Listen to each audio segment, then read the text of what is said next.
Hello again, here we are for number 3.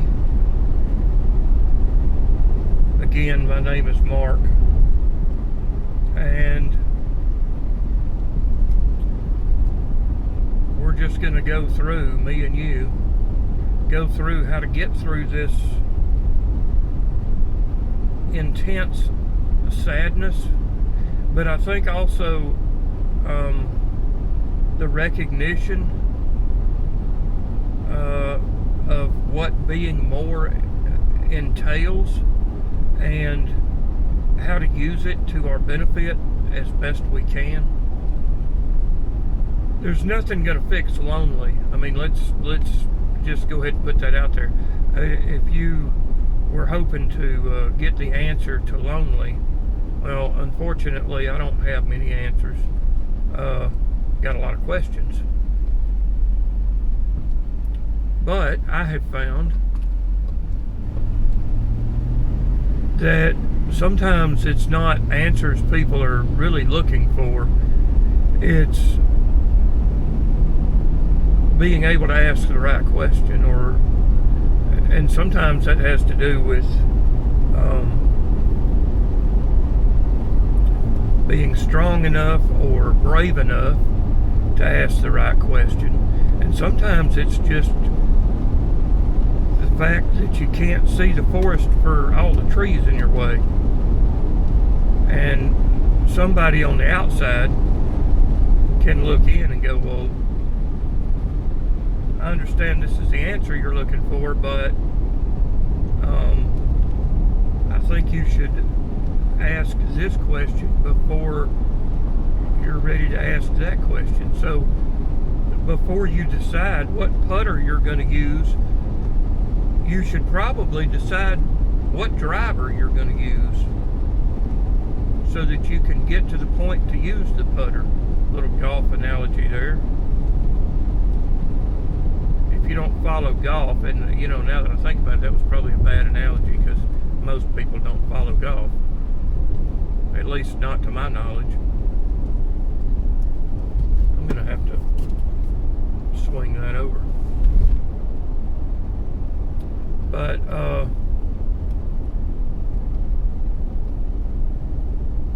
you know, another way to put that would be that you got to peel the banana before you decide if you're going to make yourself a banana sandwich. Just eat it raw or right out of the casing or the peel, what, you know. Or if you're going to cut it in half and make a banana split, got to peel it first. So sometimes, most of the time, it's just that simple about somebody asking the wrong question. This, I don't think, is a case of that, where somebody's honestly looking for, they came to me honestly looking for an answer to this question, and I think it's a valid question. I don't think they're looking for an answer to a question that they don't need or that they can't use. But this is valid. How do I, as an individual, deal with the loneliness and with the being targeted by coworkers or classmates in school? Because there you're really trapped. You know, in a job you can always walk out. You know, forget this. I'll go, you know, flip burgers or pump gas or, you know, mow yards or so. I mean, you know, there's always something else to do. Good jobs may be hard to find, but in most of rural America, and most of America is rural,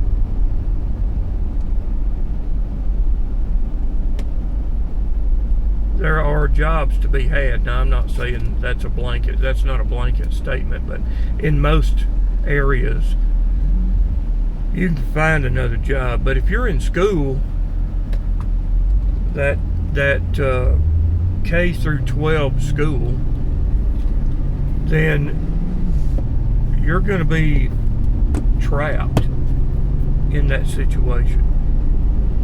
No way to get out. I've been there. And that is going to, that's not where the question came from. That's a whole different video there. But just to touch on it, that takes maneuvering, manipulation, manifestation, several different tactics that have to be used there to avoid and circumvent being preyed upon. But if you're being preyed upon at work, that was the scenario that was given to me, then there are ways to circumvent that, but the old adage of if you just ignore them, they'll go away, that doesn't work. If you want to strike back, I can give you the single most useful tool that you can use, and that is, people have a very strong avoidance to pain. Now, I'm not speaking of physical pain, I'm speaking of any pain. What I'm going to speak on is not physical pain, so don't get the wrong idea. But mammals have a very strong pain avoidance system. It's built in. If you want to prove that, I can prove that for you. And you can, if you don't believe me, you can go stick your hand on the stove eye. Turn it up to about, don't turn it up high. Turn it up to about 3 or 4. Give it about 5 minutes and then go touch it. Now, don't lay your hand on it. That would be idiotic. Just touch it and count to 3. There we go. 1, 2, 3. And before you get to 3, you will pull your finger off, unless you have some sort of disorder that is a disconnect between the nerve endings in your finger and your brain. Exceptions to every rule. So that would be an exception to that rule. But most of you are going to go, yeah, right, whatever, I've heard that before, okay, yeah, sure. Well, that proves it, though. That's my point. That proves it. You already know.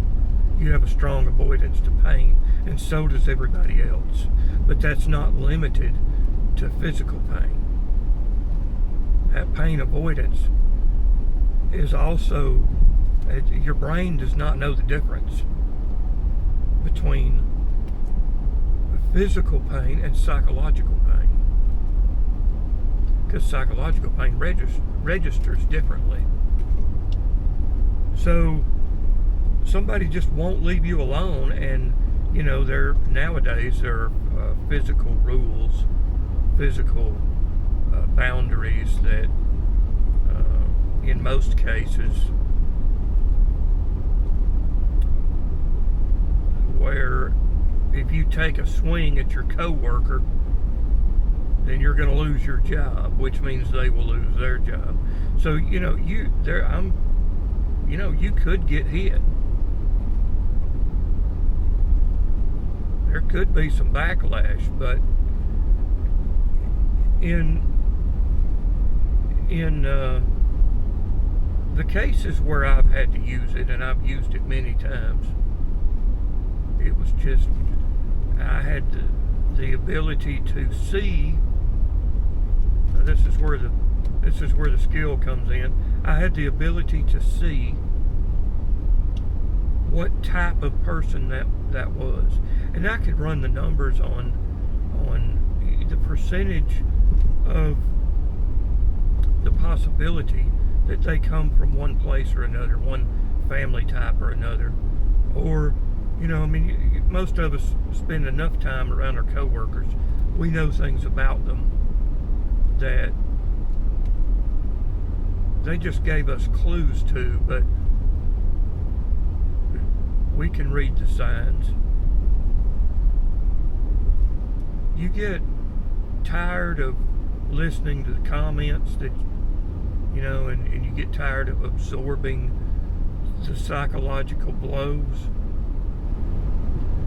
Pick out a weakness you know one of them has. You know that they might pick something up and hit you with it if you brought it out into the public. And expose them. I mean, cut like a knife, metaphorically. Expose them. Cold, hard, no mercy, expose them.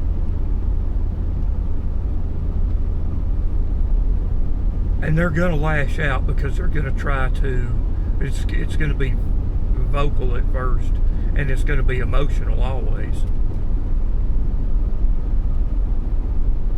And they're going to try to say something back. That's where you take the M&M stance. If you're familiar, no, I'm not talking about the candy. I'm talking about the wrapper. If they try to expose something about you, they're probably going to get wrong. So correct them, but expose yourself. And then flip it and say the next most horrendous thing you can think of about the way you just exposed them that's probably true about them. Now, if you have this ability, then you know you have it. You just haven't used it. What I'm saying is use it. But a lot of people have this ability and don't know it.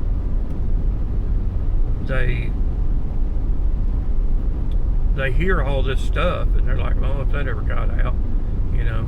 But they're afraid to use it because they're afraid that something bad, something negative is going to happen after. Well, tell me, if you're going into work every day, or school or anywhere else, if you're going in every day having to protect yourself psychologically, but maybe even physically. If it's physical, you probably just need to get out of the situation.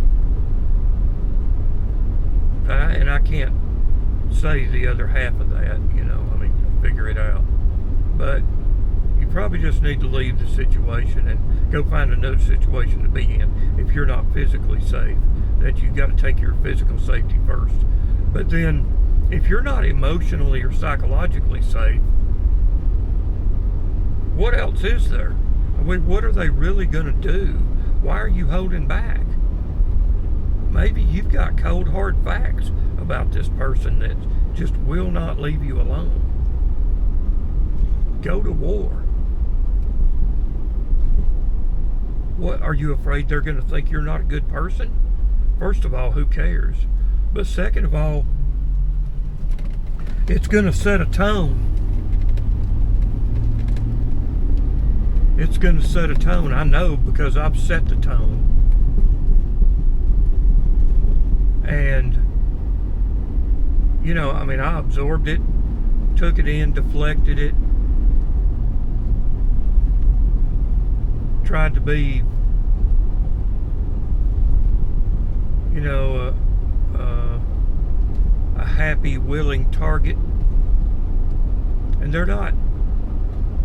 It's not fun unless it hurts you. That's the point. That's why you're uncomfortable. So quit being uncomfortable and attack back. First of all, it'll take them by surprise. But then everybody else that is going to follow the leader, No matter who the leader is, they're going to follow the leader.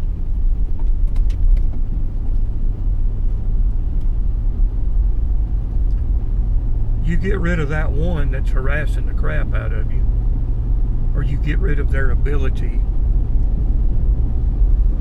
or their comfort in attacking you and making you feel uncomfortable. You take that away from them, but you have to, you really have got to just make up your mind that today I'm just not dealing with it anymore. And if I have to hurt somebody, which is the last thing I want to do, and remember, we're speaking emotionally, if I have to emotionally or psychologically hurt somebody so that I can just be left alone and exist, then that's what I have to do, because for the last, who knows how long you've been tolerated, probably a pretty good while, because, INFJs don't do well in combat. We just don't. We would much rather fly under the radar.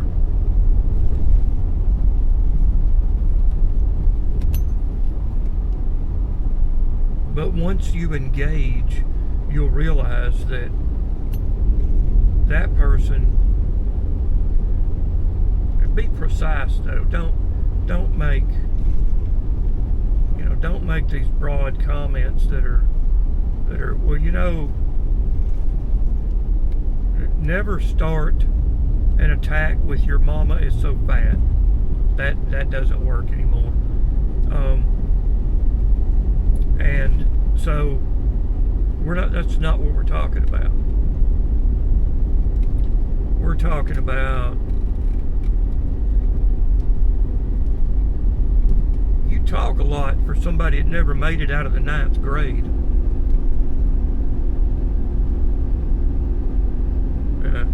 Talk about somebody that's always boasting and how much they know this, they know that, and they're always coming at you with some kind of crap. That's where you can say something about, because they're insecure. That's why they're making all these comments about everything they know and how great they are and all this jazz.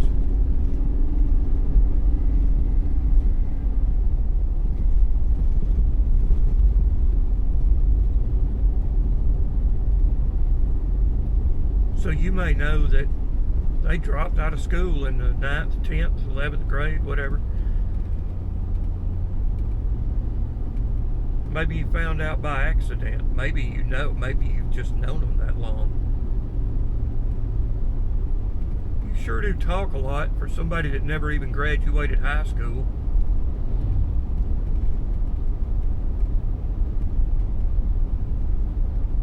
I'm curious, where'd you get all this education? Because it wasn't in high school.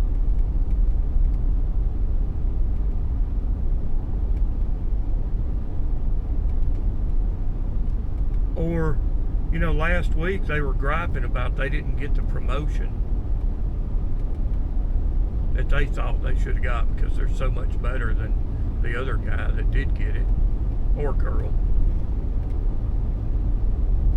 And now they're just being ruthless to you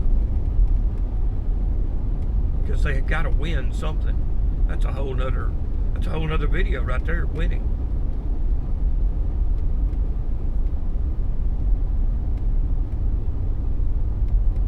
So, you happen to know that they didn't get it because they've been griping about it behind closed doors, in secret, because they don't want to let the new person that did get the promotion know that they're upset about it.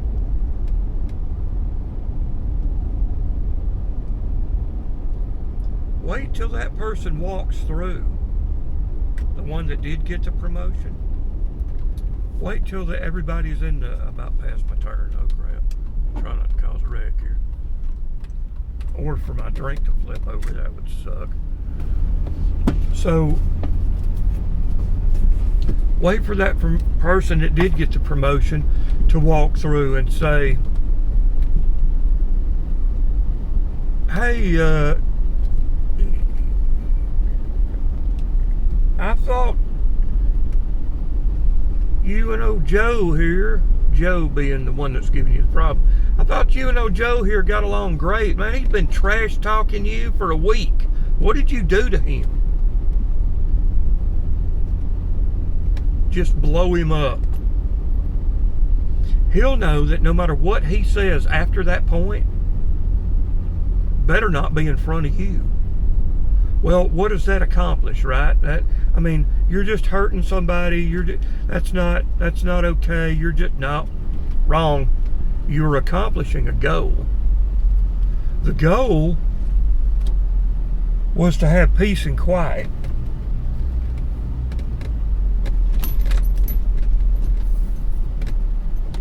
The goal is not to be persecuted every time you go to work, every day you go to work, whatever.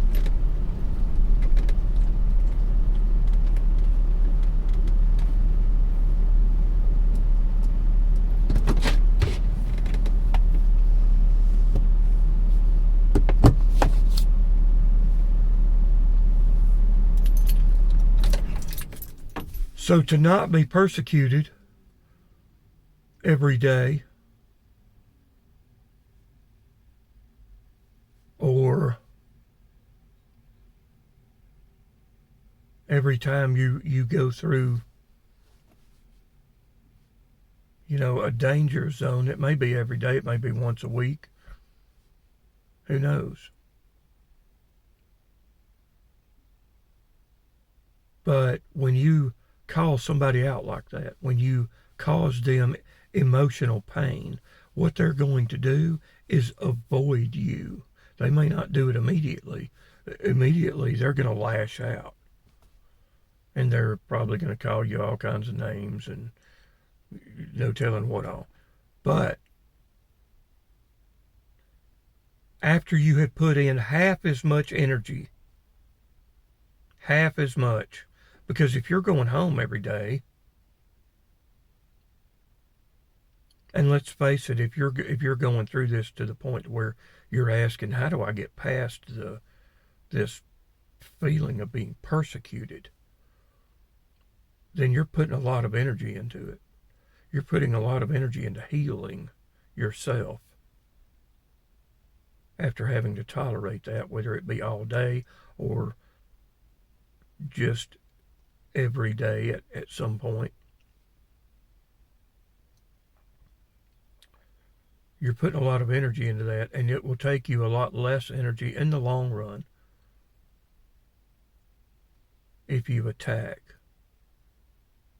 And just let that person know you're not tolerating it anymore. The next time they open their mouth, and you need to have,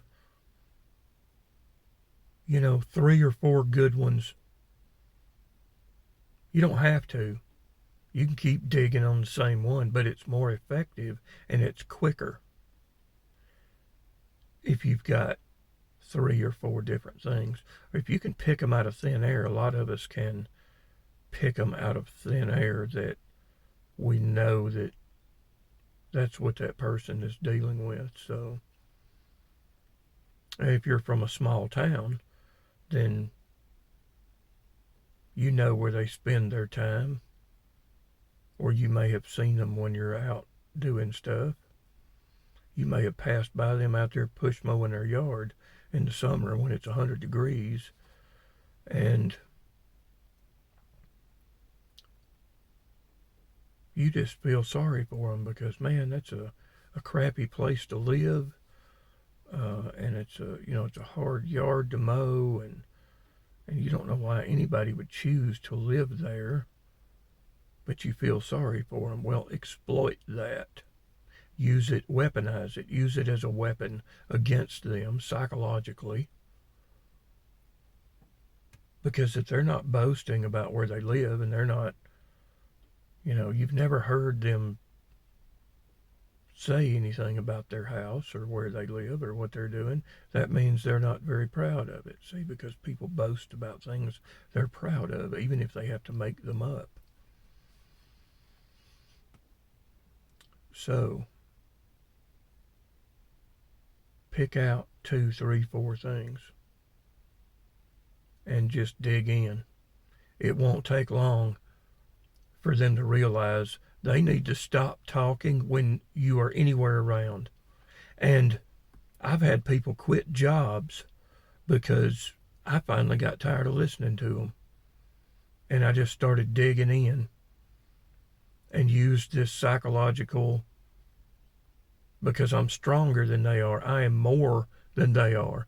I have the ability to dig deeper. And if you continue to attack me, I will at some point, I will counter your attack. And a lot of times I've done it softly to let people know. But you see, after you've done it, the next guy is going to pop up who's never said anything before, but he'll pop up all of a sudden. And that's when, you're over here doing this and you're doing your thing and you've already shut the one guy up and he won't even hardly come into your presence. And you're doing your job over here. But then the second guy says something and it was aimed at you, maybe even said your name. So beyond a shadow of a doubt it was said to you. You pull one of these.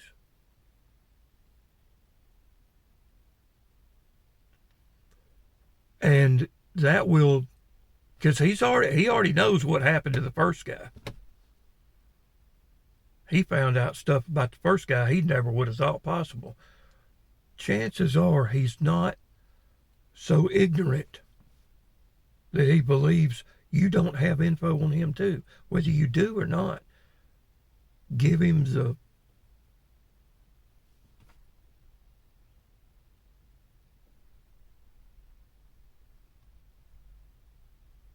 and then maybe you could throw in, oh,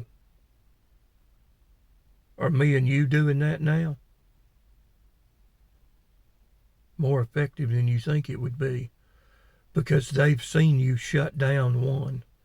They saw you expose one. They don't want that. They just want the first thing that's going to register is that, man, they were the top dog for a long time. And they used to get digs in on him every day. Well, you remind them real quick why it stopped. In fact, if you want to chop somebody off at the knees, figuratively, then just carry ammo on everybody. After you do it the first time, just carry ammo on everybody. And you know what? There's not anything wrong with making it up, because that's what most of them do most of the time anyway. But if it's true, it shuts them up faster. Much faster. Sometimes it'll do it the first time you say anything. Just people avoid pain, physical or psychological. So take that to work with you. Use it. If you feel so bombarded that you're reaching for answers, you're searching everywhere you can search, and you can't come up with, how do I just find a little peace at work without getting attacked every time I walk in the door? That's how. There are other ways too, but that one works, in my experience, pretty well. You probably don't want to do it to the boss, and you don't want to do it in front of HR. They kind of frown on that, but HR hasn't exactly helped you out before today either. So maybe you've got to take it into your own hands to make sure that everybody understands that you'll no longer be talked to in that fashion. And when you respond, quick, concise. No, it's not a game. Speaking of game, you end game them. There's a movie about that. If you haven't seen it, I encourage you to watch it. It'll give you an idea of how um, thorough you need to be. And if you do that, you'll gain the respect of other people that are around you, because most likely at least one of them has been trying to shut that idiot up since they can remember.